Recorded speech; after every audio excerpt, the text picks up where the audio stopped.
Биз биринчи раундду баштайбыз. Бүгүнкү оюнга суроолор коюлган 10 раундтан турат. Оюн суроолор ар түрдүү темада болот. Ошондуктан урматтуу билермандар, ар бир сөзгө маани берип, жакшы катышсаңыздар. Демек, биринчи раундда жебе экинчи суроого келип токтоду. Экинчи суроонун байгеси 500 сом акча. Анда эмесе, билермандар, суроону кунт коюп уксаңыздар.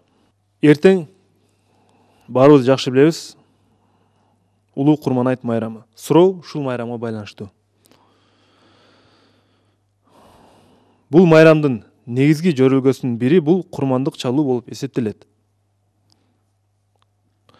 Бирок курмандык чалуучу адам айрым бир шарттарга туура келиш керек. Ал шарттар 4кө бөлүнөт. Алар кайсылар? 1 минутта убакыт кетти.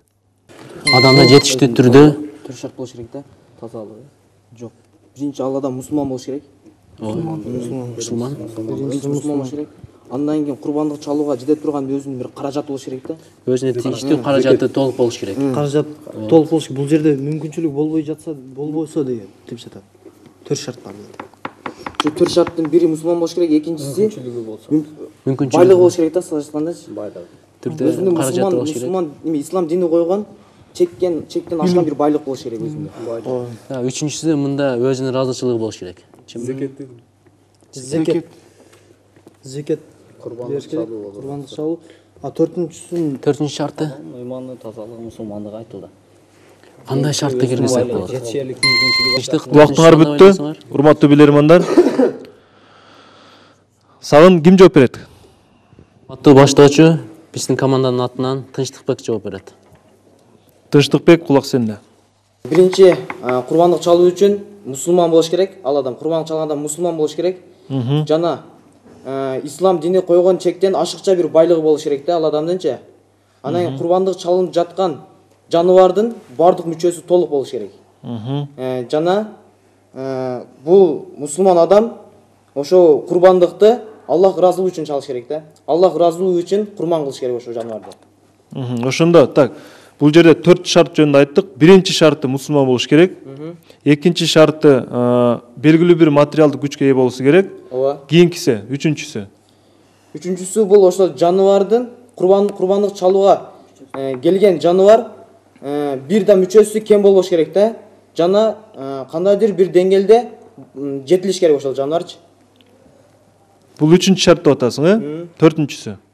Ал эми төртүнчүсү бул курбандык чалынган жаныбар бир гана Аллахтын ыраазылыгы үчүн чалыныш керек. Демек бул 4-чү шарт. Мен жоопту кабыл алам. 9-чу раунд жебеге карап ойнолот. 8-чи суроону алабыз. 8-чи суроонун байгеси 500 сом. Урматтуу билермандар, акыркы раундтар калып атат. Аракет кылсаңыздар.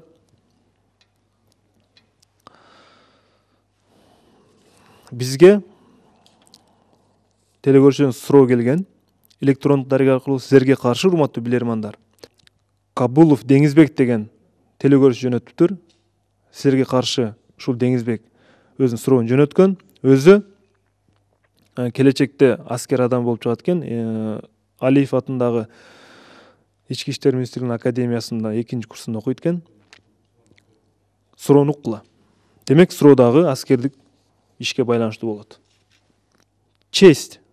Аскердик саламдашуу деп атат. Демек, честь өзүңөр түшүнөсүңөр. Аскердик саламдашуу. Башкача айтканда, военное приветствие деп орусчасына кошуп коюптур. Демек, аскердик саламдашуу кай жерде, кандайча пайда болгон? Суроо, убакыт кетти. Индияда не болду дейсиң? Индияда кандай болду дейсиң? Индияда шахмат негизинде бул военный тартып кандайча келип чыкканын Юлий Цезарь бар, азыр Индия бар. Аскердикте Чыңгызхан кайсы? Ага чейин бар эле де, ага чейин бар эле. Жок, бар эле, бирок алар кайсы окуянын негизинде, бир окуянын негизинде чыгып атат да бул. Македонский дагы бул бир кызыктуу окуя. Македонский Чыңгызханга чейин болгон. Индияда келіп тұрсын. Индияда баяғы қолды көтеріп салам берген. Қызықты да ұқсас. Индияда келеді. Индияда бар. Силер дагы бакнай кай дегенде. Же Франция. Жо Франция, Индияда болушу мүмкүн. Бирок шахмат катары болбосо керек да бул. Кайсы Индияда кылайлы? Акылсыңар. Убактыңар бүттү. Сагын. Урматтуу баштоочу, команданын атынан өзүм жооп берейин. Биз ушул военный түрдө саламдашууну биз Индияда деп чечтик. Себеби ушул Индияда ушул военный саламдашуу келип чыккан. Себеби бул жерде биз тарыхта билебиз, шахматта пайда болгон. Бул жерде шахматтын пайда болушу ошол военный тартиптагы өнүгүп, ал жерде ошол военный тартиптин негизинде тизме аркылуу бул шахмат салыштырып кийин өнүккөн да. Ушул негизинде биз Индияда деп чечтик.